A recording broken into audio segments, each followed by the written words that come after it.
Muy buenas. Están escuchando KZL 88.8. Soy Daniel Graves, su voz en la oscuridad, transmitiendo como siempre desde nuestro estudio en lo alto la Torre Radianta, junto al muelle de Black Harbor. Son exactamente las 11:45 de la noche, y afuera, el mundo parece congelado. El termómetro marca apenas 2 grados, y una neblina espesa se arrastra por las calles como un animal sin forma, devorando las luces, los sonidos, las esquinas. Es una noche extrañamente silenciosa, demasiado, incluso para esta ciudad. Antes de sumergirnos en nuestras historias habituales de música, misterio y llamadas de madrugada, tengo que compartir algo que no me ha dejado dormir. Desde el viernes pasado, he recibido llamadas, mensajes, incluso notas anónimas en la puerta del estudio. Todas relatan hechos extraños. Incidentes aislados, sí, pero algo en el aire me dice que no son coincidencia. La policía, como siempre, ofrece respuestas vagas. Y los medios grandes no han dicho ni una palabra. Pero aquí, ustedes saben que siempre decimos la verdad. Incluso cuando da miedo. Todo empezó hace justo una semana, con un caso registrado como ataque de animal en el bosque municipal Ashdown. Un guardabosques encontró a un fotógrafo aficionado desangrado en el claro sur, cerca del viejo puente de hierro. Tenía marcas profundas en el cuello y los antebrazos.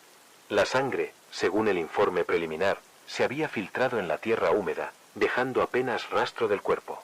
El departamento de fauna lo achacó a un puma. Pero los que conocemos la zona sabemos que hace más de 30 años no se ha visto uno por aquí. Lo extraño comenzó después. El informe forense, al que tuve acceso gracias a un viejo conocido, dice que las heridas no coinciden con garras ni mandíbulas animales. Eran limpias, regulares, simétricas, como si alguien, o algo, supiera exactamente dónde cortar. 3 días más tarde, se reportaron 2 casos similares. Uno en el estacionamiento del Cine Apolo, y otro en un callejón detrás del antiguo mercado ferroviario. Las víctimas tenían las mismas heridas. Y las similitudes eran inquietantes, incisiones precisas en zonas de alto flujo sanguíneo, palidez extrema, y un nivel de hemoglobina tan bajo que los médicos no podían explicar cómo seguían respirando. El doctor Jorge Lambert, del Hospital Central, fue el primero en alertar sobre anomalías celulares en los pacientes. Lo contacté por teléfono. No quiso hablar en público, pero me dijo algo que aún me da vueltas en la cabeza. Estamos viendo una forma de degeneración acelerada. Las células no solo están muriendo, están mutando. El cuerpo parece deshacerse de su forma humana. Es como si algo lo estuviera reescribiendo desde adentro. Y entonces, ocurrió lo que cambió todo. El sábado por la noche, a las 2:13 de la madrugada, las cámaras de seguridad del hospital registraron una serie de movimientos extraños en el depósito de cadáveres. Un técnico de mantenimiento, de turno para una revisión rutinaria, reportó escuchar un ruido metálico, como un golpeteo repetido, que provenía del interior de una de las cámaras frigoríficas. Pensando que era un fallo del sistema, se acercó para verificar.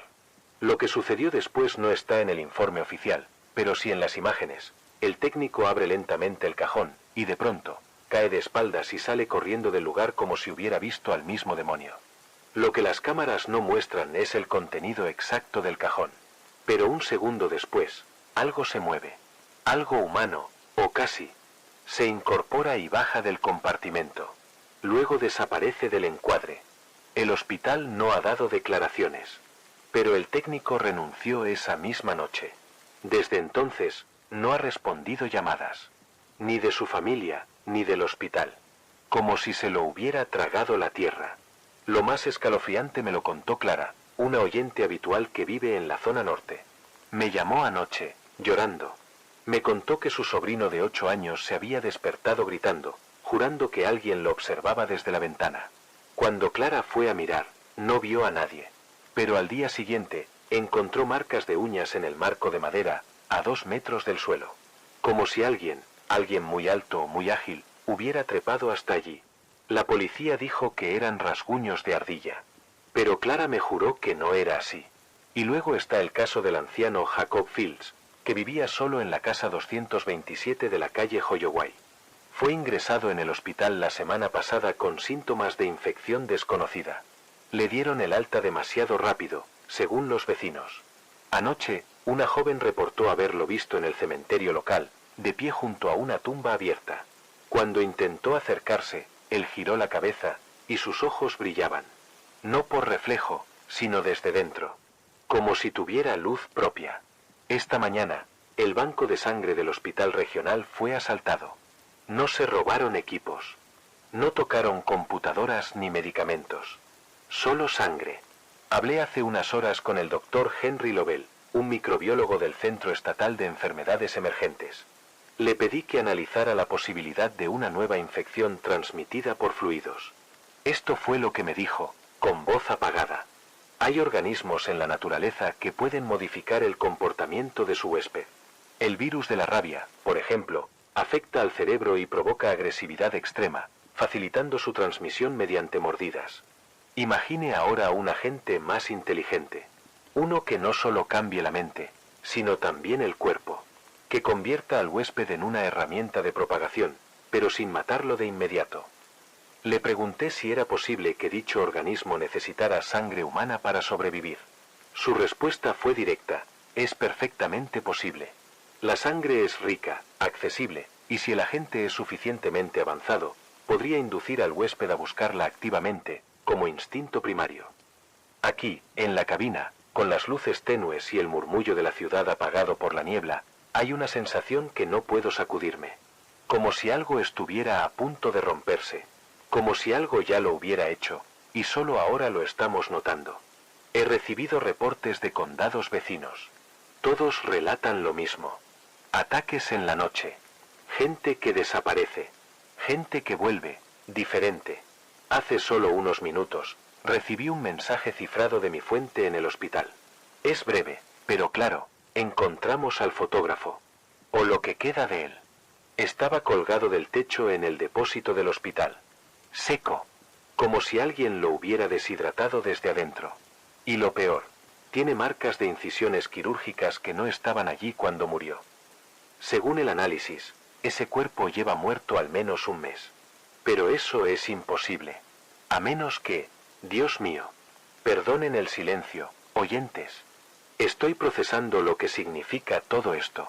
Si ese cuerpo no es el mismo que caminó fuera del depósito, entonces ya no estamos hablando de una simple infección. Estamos hablando de algo más. Algo que usa nuestros cuerpos como recipientes, y luego los desecha. Manténganse despiertos. Manténganse alerta. Buenas noches. Son las 3:17 de la madrugada, y sigo aquí, transmitiendo desde la vieja torre radianta, o lo que queda de ella. 3 días han pasado desde mi última emisión completa. El generador se apaga por momentos, y las luces parpadean como si compartieran mi agotamiento. He reforzado todas las entradas con archivadores, muebles y hasta el equipo de sonido que ya no funciona. Las calles están más calladas que nunca, y esa quietud, esa ausencia total de vida, grita más fuerte que los disparos de hace unos días. Para los que acaban de sintonizar esta frecuencia de emergencia, esto ya no es una serie de incidentes. No es un brote contenido. No es una película. Lo que comenzó como ataques dispersos se ha convertido en una propagación sistemática, casi quirúrgica. Ya no hay dudas. Se trata de una infección biológica, altamente transmisible, y con un patrón de expansión diseñado para el colapso total de nuestra sociedad. Raven Ridge, una ciudad de casi 80.000 habitantes, ha sido reducida a pequeñas bolsas de resistencia, refugios improvisados en sótanos, túneles, bodegas, estaciones de tren abandonadas. La gran mayoría ha desaparecido. No se han ido. No escaparon. Fueron tomados.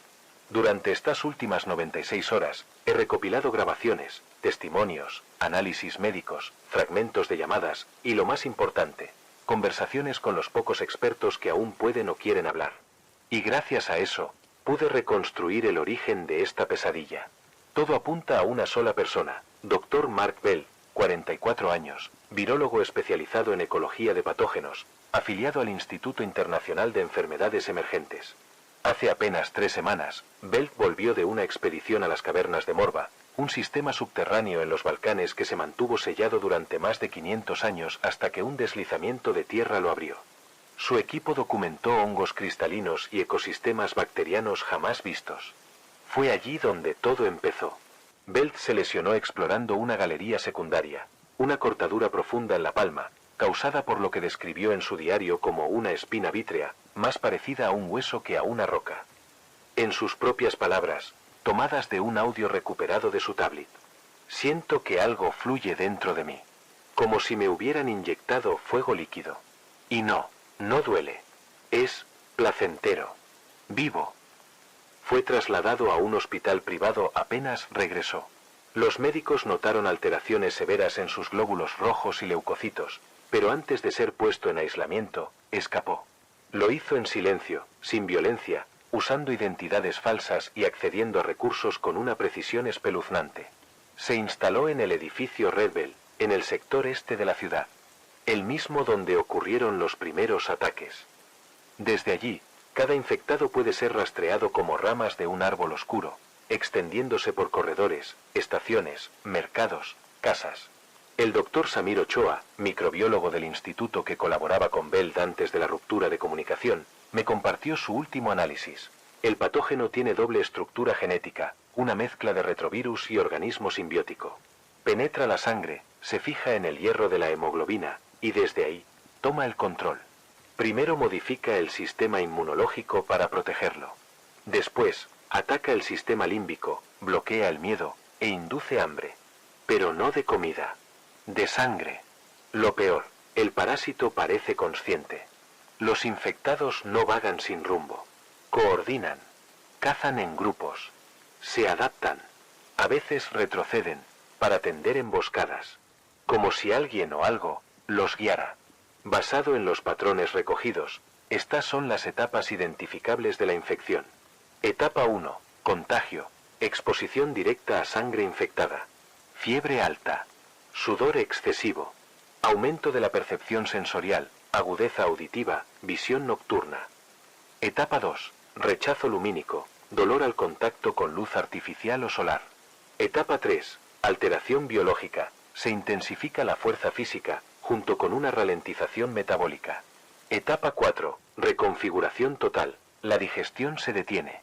Solo pueden absorber nutrientes desde la sangre. La doctora Irene Matsuoka, aún viva en el laboratorio subterráneo de la Universidad de Ravenrich, me contactó ayer. Lleva estudiando muestras de tejido infectado y ha logrado dos hallazgos importantes. Primero, las células infectadas reaccionan violentamente ante radiación UV, colapsando en segundos. Segundo, si no se alimentan en al menos 48 horas, los infectados comienzan a consumir sus propios órganos internos, hasta apagarse. Esto explica por qué la infección se mueve como enjambre, necesita expansión constante. Un suministro nuevo de sangre humana. He recibido informes aún más perturbadores. Algunos infectados, los más antiguos, conservan habilidades cognitivas avanzadas. Los llamamos los susurrantes. Son capaces de hablar, recordar e imitar patrones de comportamiento humano. Son ellos quienes lideran las emboscadas. Son ellos quienes adaptan herramientas humanas para sus fines. Un hombre me llamó anoche llorando. Su hija, infectada hace 3 días, regresó a su casa. Tocó la puerta con voz temblorosa, rogando que la dejara entrar. Repitió exactamente las palabras que solía usar de niña cuando tenía pesadillas. Pero había un error. Mencionó un peluche que su padre había tirado a la basura hacía años. No podía saber eso. Desde la ventana del estudio, he visto cosas que no puedo explicar. Cada medianoche, se reúnen frente al viejo Teatro Albert. No para devorar, sino para organizar. Traen libros, discos duros, piezas de microscopios, neveras portátiles de sangre robada. Están construyendo algo. Una mente, una red. Y ahora, han cruzado una línea nueva. Esta tarde, el convoy de la Guardia Civil fue emboscado a la entrada del túnel Route 9. El último mensaje de radio reportó que los infectados estaban usando armamento ligero robado. Coordinados. Precisos. La evacuación aérea fue cancelada. La contención ya no es el objetivo. Solo el aislamiento. Amigos oyentes, si aún están con vida y pueden escucharme, no confíen en nadie que conozcan si lleva desaparecido más de un día. Eviten puentes, túneles y espacios cerrados. Los infectados no respiran. No generan vaho en el frío. No parpadean. No pueden entrar a una casa sin ser invitados. No sabemos por qué. Podría ser una inhibición cognitiva que el parásito no ha podido eliminar. O quizás, algo más. Esta transmisión puede ser una de las últimas. El satélite térmico del que recibimos datos esta noche muestra cientos, no, miles, de firmas frías desplazándose en formación hacia ciudades mayores. Usan rutas secundarias, vías de tren, incluso los sistemas de alcantarillado. No caminan sin rumbo. Están en marcha. Este es Daniel Graves, transmitiendo en todas las frecuencias de emergencia aún operativas. Creo que es el 6º día desde que comenzó esto. He perdido la noción precisa del tiempo. No hay amaneceres aquí abajo. La red eléctrica colapsó hace 2 días, y ahora emito desde un búnker improvisado bajo la antigua estación de metro de Cypress, usando un transmisor de corto alcance rescatado de un vehículo militar abandonado. Lo dejaron atrás cuando los soldados se replegaron, o fueron superados. Si aún puedes oírme, si esta señal llega hasta ti, necesito dejar constancia de lo que ocurrió. Mientras todavía queda alguien para recordarlo. Hace 3 noches, las Fuerzas Armadas establecieron un perímetro alrededor del distrito central de Ravenridge.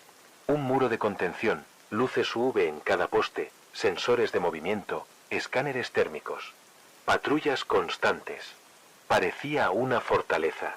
Y durante poco más de un día, lo fue. La contención funcionaba. Hasta que colapsó. El primer punto de quiebre fue a las 3:18 de la madrugada, en el sector 4, al norte. Un grupo de supuestos sobrevivientes, una docena, tal vez más, se acercó al puesto de control. Parecían deshidratados, débiles, cubiertos de polvo. Afirmaban haber sobrevivido en una cava subterránea de un restaurante abandonado. El protocolo era claro: se realiza prueba de sangre, se escanea temperatura, se aíslan por 24 horas. Pero algo salió mal. Cuando el personal médico se acercó, los civiles atacaron. No fue una estampida desesperada. Fue quirúrgico, coordinado. En menos de 2 minutos, deshabilitaron la torre V, cortaron la alimentación de los reflectores y abrieron manualmente la esclusa sur. Acto seguido, una marea. Cientos de infectados, ocultos en la oscuridad, irrumpieron por el hueco, con una eficiencia imposible. No gritaban. No corrían. Se deslizaban como una sola unidad, como si respondieran a un mismo pensamiento. Esto nos dejó claro 2 cosas. Primero, están usando personas en fases tempranas, aquellas que aún no muestran signos visibles de infección, como caballos de Troya. Pueden hablar. Segundo, los infectados ya no solo sobreviven. Ejecutan planes tácticos complejos. El ejército contraatacó con artillería ligera, drones de reconocimiento y ráfagas incendiarias. En los primeros minutos, lograron contener la oleada. Pero mientras esto ocurría, otros 6 sectores fueron atacados simultáneamente. Mismo patrón. Mismo modus operandi. No era una coincidencia. Era una ofensiva militar sincronizada. Al amanecer, el perímetro había colapsado en más de una docena de puntos. Las fuerzas se replegaron a Fort Crosswell, el último bastión defensivo. No duró ni 5 horas. Los infectados se esparcieron por alcantarillas, túneles de servicio y estaciones de metro abandonadas. Siempre evitando la luz. Siempre manteniendo una formación. Pude contactar con la doctora Irene Matsuoka, poco antes de que su refugio científico cayera. Su mensaje fue breve, pero revelador. El patógeno no es un simple organismo. No es una plaga. Es una mente. Lo que su equipo descubrió fue escalofriante, una red sináptica compartida entre infectados. No telepatía, sino una forma de enlace neuronal biológico. Lo que uno sabe, todos lo saben. Lo que uno aprende, todos lo aplican. Cada infectado conserva lo que sabía antes: memoria, destreza, incluso instintos profesionales. Los infectados con entrenamiento militar ahora combaten como soldados. Los ingenieros infectados reparan generadores. Los programadores han tomado sistemas de red. Están construyendo algo. La conexión entre ellos requiere mucha energía, razón por la cual su necesidad de sangre es constante. No es solo para alimentar sus cuerpos, sino para mantener viva su mente colectiva. El último archivo que recibí del laboratorio mostraba algo imposible. Un infectado, el asistente de la doctora, atado a una camilla, hablaba en voz baja, con distintos acentos, en varios idiomas, a veces en frases entrecortadas. Pero cada palabra parecía venir de una conciencia más grande. Cuando le preguntaron por qué atacaban a los humanos, respondió con tranquilidad: atacar no es la palabra correcta. Estamos integrando. Lo humano debe dejar de fragmentarse. Ustedes pelean entre sí. Nosotros somos uno. Segundos después, la cámara cayó. Se oyó metal retorcerse. Y luego, silencio. A partir de ese día, comenzaron a interferir con las comunicaciones. Los infectados tomaron antenas, servidores, torres de transmisión. Empezaron a emitir señales falsas, llamadas de socorro, instrucciones militares, puntos de evacuación. Todos falsos. Uno de esos centros de evacuación atrajo a 47 sobrevivientes. Ninguno salió. Están usando nuestras propias redes para atraparnos. Si me escuchas, no sigas instrucciones de una sola fuente. Verifica. Usa radios análogos si puedes. Mantén tus dispositivos apagados. Ellos pueden rastrear frecuencias activas. Ayer, desde la salida de ventilación sobre la estación, observé algo que nunca podré borrar de mi memoria. Una procesión. Cientos de infectados marchando por la calle principal, sin violencia, sin ruido. Llevaban cajas, generadores, pantallas, equipos de análisis. En el centro del convoy, lo vi. Una figura erguida, sin máscara, sin miedo. Los demás le abrían paso. Se detenían frente a él y se inclinaban ligeramente, como esperando una orden. El paciente cero no se mueve como un infectado. Se mueve como un arquitecto. No lidera con fuerza, sino con control absoluto. Él no es parte de la colmena. Él es el núcleo. Rastreando las transmisiones, pude construir un patrón de expansión. No atacan al azar. No destruyen por placer. Están formando nodos en cada ciudad. Desde ahí se esparcen, asegurando estructuras clave, electricidad, tratamiento de agua, rutas de transporte. Están construyendo un ecosistema que pueda sostenerlos sin necesidad del nuestro. No están extinguiéndonos. Están reemplazándonos. Y ahora nos enfrentamos a una verdad aterradora. No estamos luchando contra una infección. Estamos luchando contra una nueva especie.